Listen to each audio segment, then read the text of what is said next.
there is a very special quality to Baroque music. There's an academic as well as a musical quality to the Baroque. In my ensemble Quattrocelli, our group, we often have to consult manuscripts, handwritten manuscripts that maybe haven't been looked at for a very long time. We often have to program things with historically informed performance practice in mind. There's this research and academic quality to it as well that's so appealing to me. And again, I mean, the Baroque is immense. There's Baroque of French and then the English and then the Italian tradition and then Bach, you have the Baroque gods, Bach, Handel and Vivaldi, which were just a small amount of how many composers and what kind of music came out of the Baroque period.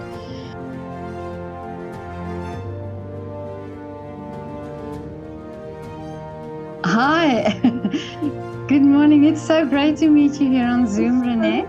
It's so nice to meet you too. Do I pronounce your name right, Reinet? Reinet, yes, it's South African. I'm from Johannesburg, but I've lost my accent now. Oh, okay. I grew up in the States and in England, so haven't been back home for a long time. Oh, really? Oh, that's interesting. Yeah, because Reinet is sort of a name that I know from South Africa. From South Africa, yeah, sure. So you lived in the States, you say? I lived in the States. I was born in Johannesburg, and then we moved to England, and then to Argentina, and then to the United States. And I've been in Vienna now for a little over 8 years now. So, and I think I stay here. Last country now. Oh, really? Okay. Well, then we are here for almost the same amount of time because I came in 2015. Okay, yeah, me too. Yeah. What a coincidence. Yeah. Yeah, but what made you travel, or your family probably traveled around the world? What was the reason for that? My dad, before he retired, he was a structural engineer, and he was in a very specialized field in regards to transmission towers, and he was just very in demand for his expertise. Wow. And so that took us just everywhere. And as a kid, it was really amazing because I was exposed to so many cultures and different languages and, being all over the world and seeing a lot. So it definitely gave me a very unique experience in my childhood, definitely. Yeah, I can imagine. And but your dad's an engineer, and it's where does the music come from then? Although I'm trying to prove that science and music and sciences and arts and maths all come together. So, but were they sort of encouraging music for you? They were big fans of music themselves, especially classical music. So I grew up always hearing opera and classical music, playing all the time.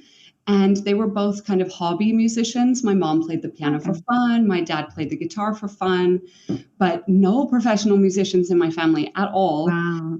And I had actually wanted to be either a doctor or a lawyer, more in this very traditional career path. So those things appealed to me very much as well. But ultimately, I decided to take music a bit more seriously and study it instead. Yeah. But did you study from the start? Did you study voice, or was there an instrument first?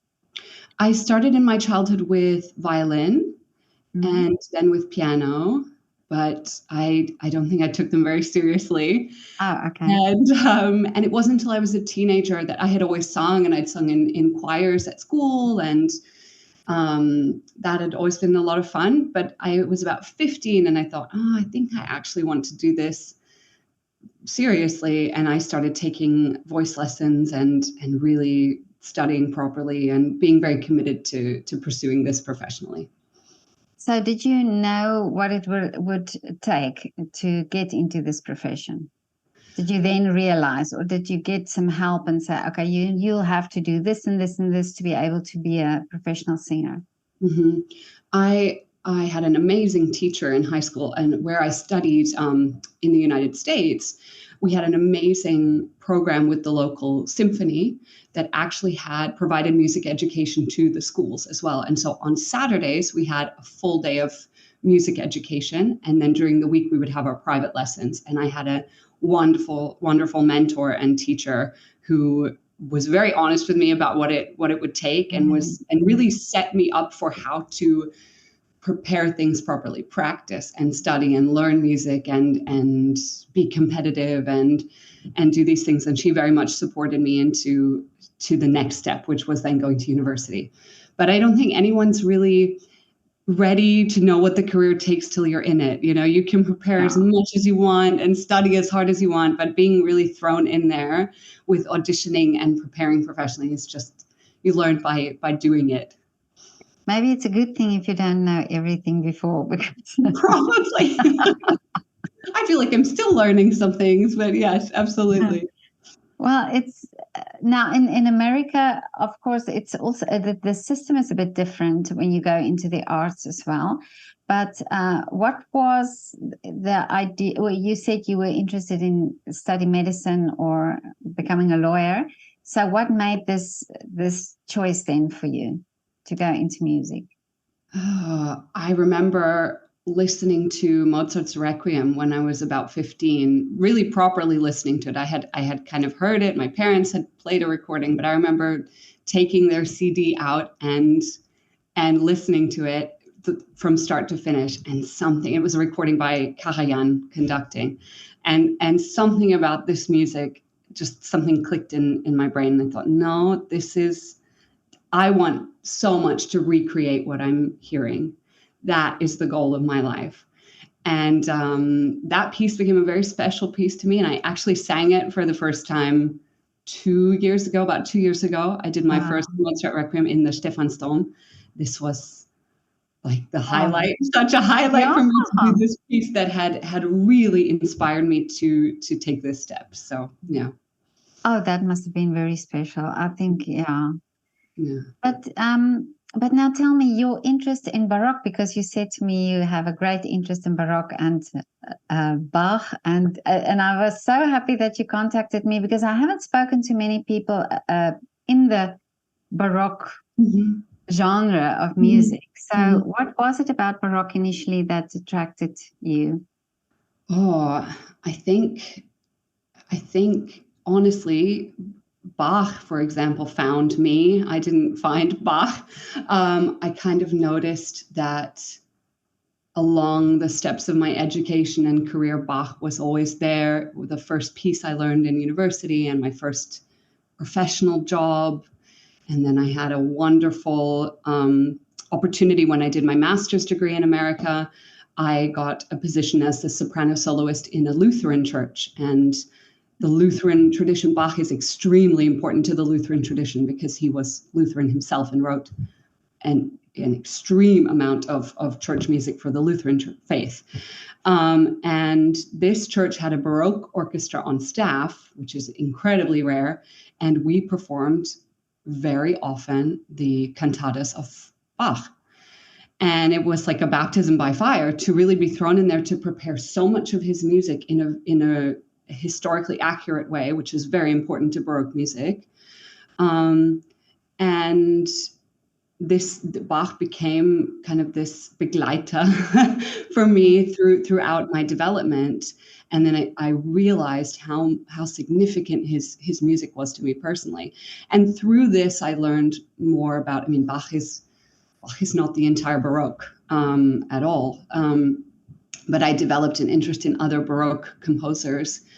And there is a very special quality to Baroque music. There's an academic as well as a musical quality to the Baroque.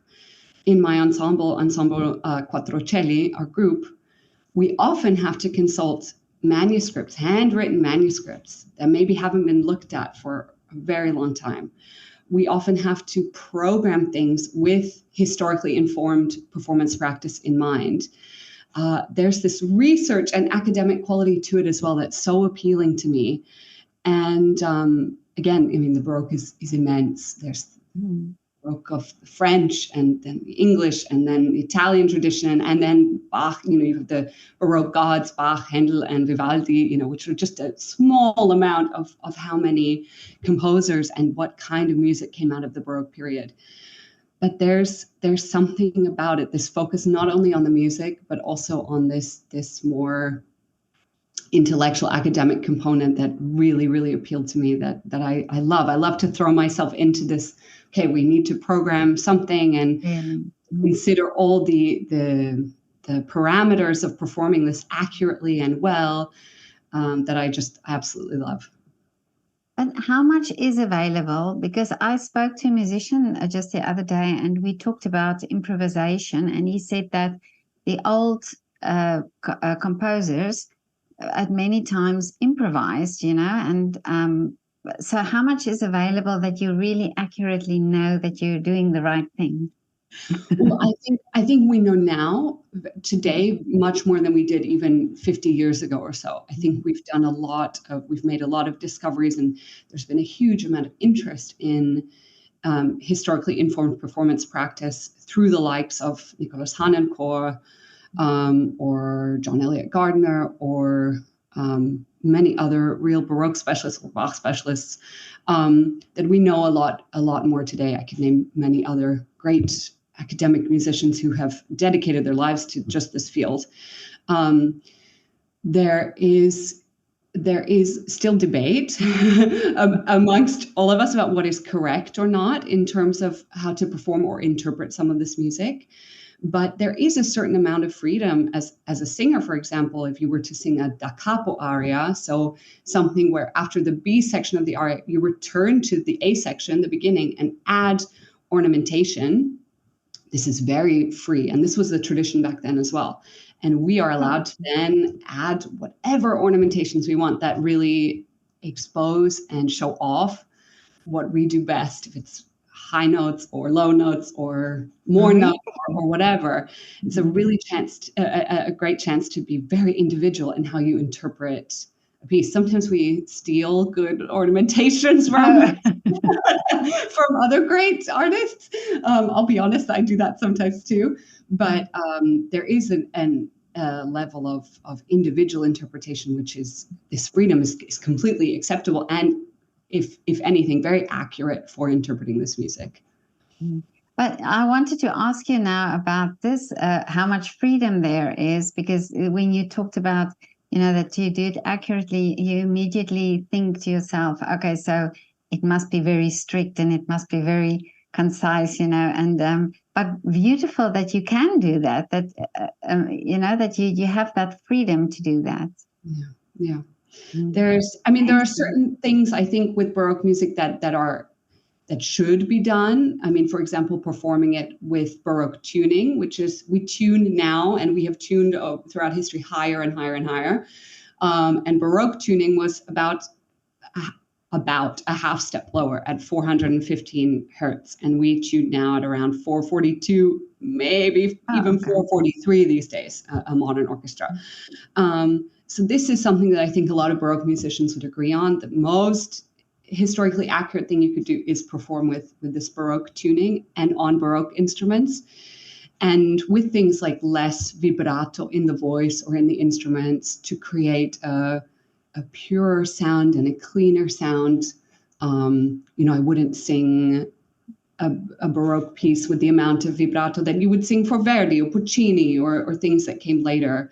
There's a very unique quality to this sound that I think a lot of people would agree is the more accurate thing to do. But again, there's still, even among those things that I mentioned, there is debate and discussion about that. And also personal preference as well. People bring their own taste into the equation as well, definitely. But how popular is Baroque? Because a lot of people also don't know the real, like you study the music and you study Bach and you understand what he was trying to do. But do you think the average population do? Oh, that's a great question. I think it depends where you are. For example, in the Netherlands or in Germany or even in Canada, I have colleagues from Canada who are incredible early music and Baroque music specialists, because there's just, for some reason, a wonderful tradition there of really excellent study and interpretation of Baroque music. So that's a factor. In Germany, for example, if we take Bach as an example, there is the Lutheran tradition in Germany more so than here in Austria. So you would, at a church service in Germany, you would more likely hear Bach than you would Mozart or Haydn, as you would here in Austria, where we have the Catholic tradition. But as for, do people know about it? That's one of the reasons why my colleagues and I started our ensemble, because we noticed there was here in Vienna a bit of a lack of this kind of music, Baroque music done in a historically informed way in a small ensemble. And we wanted to create not only the opportunity for ourselves to make that sort of music, but to provide it to an audience. And we have tried to concentrate in our programming and in our work on not just presenting the very famous Baroque composers, but presenting works that are really rare and maybe haven't been heard since they've been composed even, or not for a very long time. We did recently, we actually had a performance yesterday morning of works by Antonio Caldara, who was in Vienna in the Baroque period, a rock star. I mean, he was the most famous Baroque composer here in Vienna in the court. He was the Vizekapellmeister. His music was played everywhere. And today he's relatively unknown. And it's interesting. I've never heard of him. Yeah. Not many people have, other than probably other Baroque musicians. Whereas, for example, Bach in his lifetime was not very well known at all. And he was really only known after his lifetime as a composer, and he was studied by other composers, but he did not have this kind of fame that, for example, Mozart would have had in his lifetime. And now we see the opposite. We see a composer like Caldara, who was just a huge star, not many people know, and Bach, who was a church musician and composed for his church position, now being one of the definitive figures of the Baroque. So we try to do exactly that, to bring Baroque music, both well-known and rare, to an audience, because it's incredible music. It's incredible music. It's wonderful for us to make, and it's even better to get to share it with other people who definitely wouldn't have heard it otherwise. So do you communicate this during your concerts? Do you talk about the music and talk about the composer? Yes, we do. Wonderful. And yeah. Especially when it's something a bit less well known, definitely, yeah. Because me as a non-musician and not knowing not knowing much about the music, and when I talk to musicians or conductors and they start talking about the music and they talk about the composer, you almost get this urge to go and listen to what they're talking about, you know? And I think it's so important that for people like me and for, I think, most people are not really educated and don't know the story. But you can, the moment you start hearing about the person or the composer or the story behind the music, then you sort of get this attraction to it in a way. Yeah. Absolutely. So I think it's so important that you do that. But how do you choose then the composer, or how do you discover them?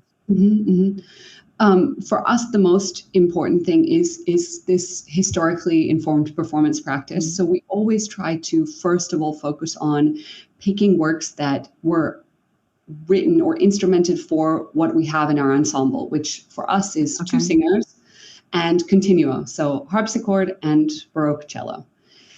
So those are kind of the parameters we work within. And so that's the first step, is to find works that were written for voice and continuo. And then we go from there. And there is actually a lot. There is one of our next programs will be a Handel program of really beautiful cantatas and duets written for bass, soprano, and continuo, for these two instruments. And Handel, again, more known, definitely more famous, more people have heard of him. But Caldara, for example, we picked because he wrote so much for this instrumentation, for voice and continuo. I mean, a huge amount. So there are composers we, of course, want to perform, but that for us is the priority, is always that we are following this historically informed performance practice and not breaking from these parameters and really performing the music in the way that it was composed. Last week we did a performance at Bachzeit in Mondsee, which is a Bach festival in Mondsee, and we had the challenge of we had to perform Bach, but finding Bach then that was written for just voice and continuo, because Bach often wrote with other instruments, with obbligato instruments, with many other factors. So we had to really then do some research. No, we have to stick to voice and continuo, and that's it. And we ended up coming up with a lovely program, but that's sort of the first step for us always, is making sure that we're accurately presenting the music that we choose. Now, if you sing a lot of Baroque music, do you also sing other composers or from other? Do you? Yeah, I do. And I studied opera as well. So I've sung opera, and I studied here in Vienna Lied and Oratorio at the MOOC. And Lied is another wonderful tradition of music that's incredibly powerful and brings me great joy to present. Those things, opera especially, never. I don't know, my heart really belonged to this repertoire and to concert. I would say concert repertoire in general, because Lieder as well really, really makes me very, very happy. But it is a different style of singing. Technically, you have to have technique for whatever you sing, but stylistically, Baroque music is just different. And there is Baroque opera as well, but even how Baroque opera is presented is very different. And so for me, the appeal of this music was always that the music was more important, more so than my voice. The making of the music and the presentation of the music was more the focus than as an opera singer standing on stage in costume and in makeup, and everyone's looking at you, and that you have to nail the high note, and everyone has 20 singers to compare you to who are famous and they've made recordings, and that to me was always actually a bit nerve-wracking. And something about that Baroque music, or concert music in general, is about presenting the music before the voice or before the instrument as a whole. And that really appealed to me very, very much. This might sound very strange, but you even have that look, Oh, really? Thank you.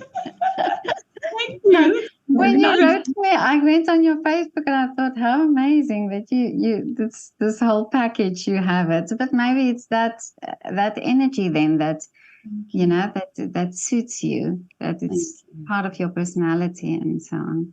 Thank you. No, that's very kind. Thank you. Thank you. And I mean, I love this music. I would say, we have in our ensemble our harpsichordist Paulina Schmuda, incredible harpsichordist, and our cellist even Bea Holzer-Graf. They are really Baroque experts. I mean, they really study. Really, I mean, I defer to them for their opinion, because they are really amongst our ensemble really experts.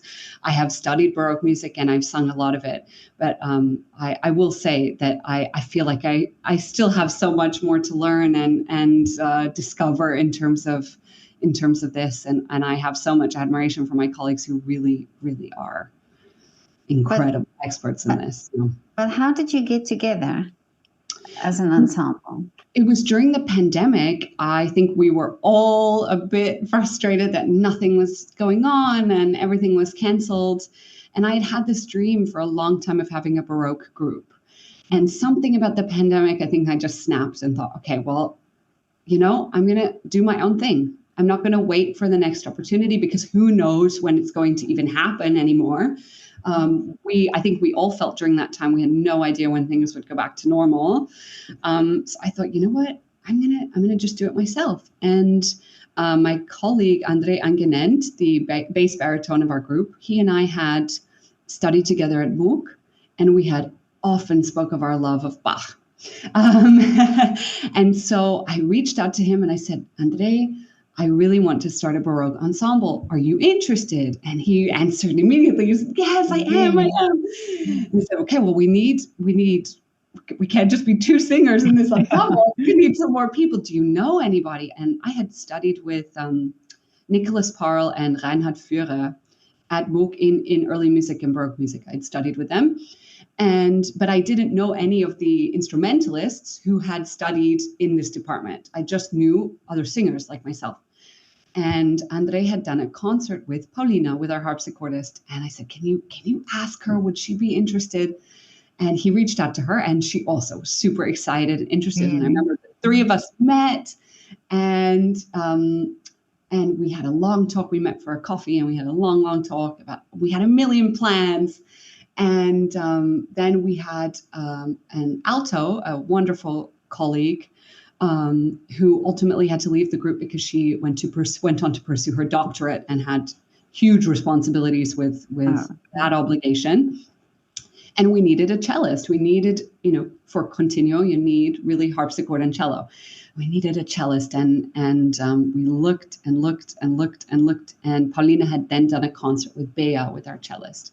And she also asked her, hey, would you be interested in Bea? I was also very interested. Mm-hmm. So we then formed our ensemble. And after all of this planning and these years of meeting for coffees and talks and writing down, we want to do this and I want to do this and this and this, we finally had a group we could work with, and we all worked very well together.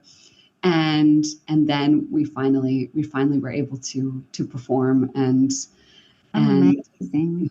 It's been so everybody had to be in this group because everybody was excited to do it. Yeah.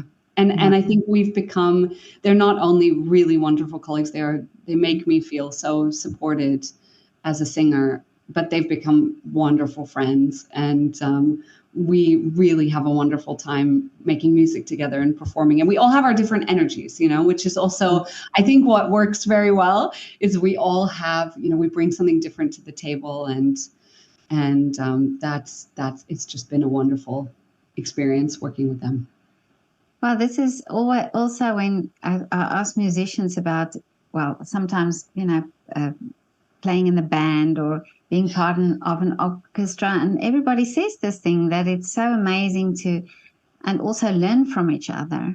Yeah, absolutely. Absolutely. Like I said, Paulina and Bea are such experts for the Baroque. It's their amount of knowledge is incredible, as they've really dedicated their lives to studying this. And so absolutely the expertise we have, I've been so grateful for, because and I think we have a culture amongst us as well. We're very, we're all very willing to hear feedback from each other, which is also very important. So if they tell me to adjust something, or if we could try this or that, I very much trust it. And I think there's that trust as well amongst us. And it's been amazing. But you are all freelance. Yes, we are. We are all freelance in our own ways. And then as a group, when we come together, we're freelancers together, I suppose. Yeah.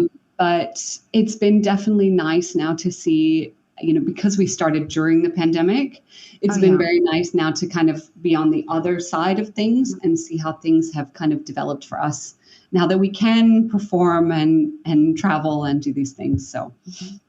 Well, I remember when I did my project during lockdown, it's a pity I didn't get to you, because I photographed artists in their windows, and I could also see in that time how people formed ensembles and groups, and it's for me so interesting to see which ones still are together, and that they still continued. And I think lockdown has brought that about. I hear many times people tell me, something happened during lockdown, and that was sort of this tragic time, but something great happened from it. So I love it when things like that happen. Yeah. You know, that this in this time where I know and many freelancers had a problem because they didn't have an income and they couldn't do concerts and nothing. And so it was a very unsure time. But then these things came from it, and I think it's amazing. Yeah, I did too. No, it's been wonderful. I actually had children during this time, so I had twins. Okay. Oh, wow. 20-month-old twin boys. You might hear them in a minute in the next room. My husband is wrangling them. But this was also a bit of a delay for me as well. And I unfortunately had very serious complications. I almost died having my children. Very unfortunate situation. And this took also some time to recover from. So I felt like I had not only the pandemic, but then these health issues, and then just motherhood in general, because I mean, it takes over your life, whether you want it to or not, especially in the beginning, whether or not you planned that. Yeah. And I mean, I had all sorts of crazy ideas while I was still pregnant. I told my colleagues, 2 months after the birth, we're going to be back to working. And what a joke. I mean, like I couldn't leave the house, let alone, let alone go rehearse and practice, but with twins. But my colleagues very patiently waited for me and supported me through this as well. And were very genuinely invested in that I was okay. And so I felt like like I said, not only did I have the pandemic delay, but then these other factors, and we still, maintained our goal, which was to have a Baroque ensemble that performed Baroque works accurately in Austria, in Vienna, presenting it in the way we wanted, performing the music we wanted to do this way. So I'm so grateful that's a very good point, because there were factors against us, so to say, that we wouldn't have made it through as a group, and we still did, and it's been really, really great. Well, I can just tell you, I also had twins. And really? I know exactly. Yeah. Oh my goodness! You know. I know exactly what you're talking about. This is why when you say 2 months, I thought, no, that's not possible.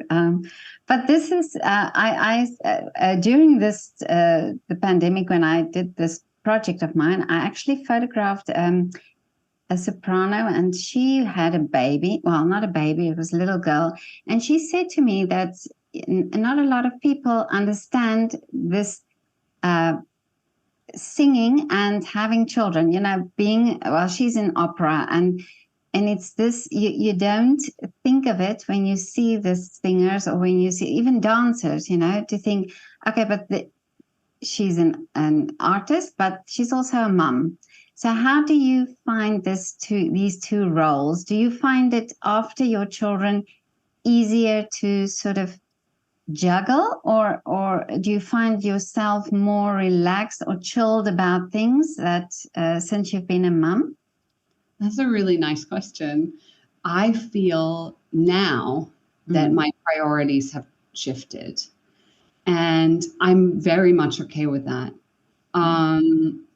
because my children will always be the priority. My family will always be the priority, and that's something happens in your brain as a mother, that it's not only this love that is so powerful and that you've never felt before, and this all-encompassing feeling, but it's something automatic. This reaction that happens is something you really can't control. And I definitely feel, it took me, because of these complications, it took me about a year just physically to recover. And in that time, it was really just about survival for me. And my husband was incredibly helpful. He's very involved, and as it should be. But it was really the dream of his life to have children. And he took 6 months off, and, was up every night and changed every diaper, and he's still the same way. I get to sleep in the morning, and he gets up. He's amazing. And so, but the first year was really just survival, just getting through, the daily routine, which you need with twins. You have to have some kind of a plan. You have to have a routine, that was just the focus. And I feel like, whether I wanted it to or not, that just kind of became my life. And I definitely noticed after, when it got a bit easier, I definitely felt that I'd lost myself a bit to this role, to motherhood, which I think a lot of women feel. A lot of women feel, okay, my identity is just gone. I'm just mom, and that was very difficult for me, because even though my priorities had changed, I still wanted to have an identity as my own person. I am a singer and I am an artist, and I do have goals for my life, and I would do anything for my children, that they have what they want and what they need, and they can thrive. But what about me? And you feel then selfish. You feel very selfish for feeling that way and for thinking that way. We've been conditioned, unfortunately, to look at that as a bad thing.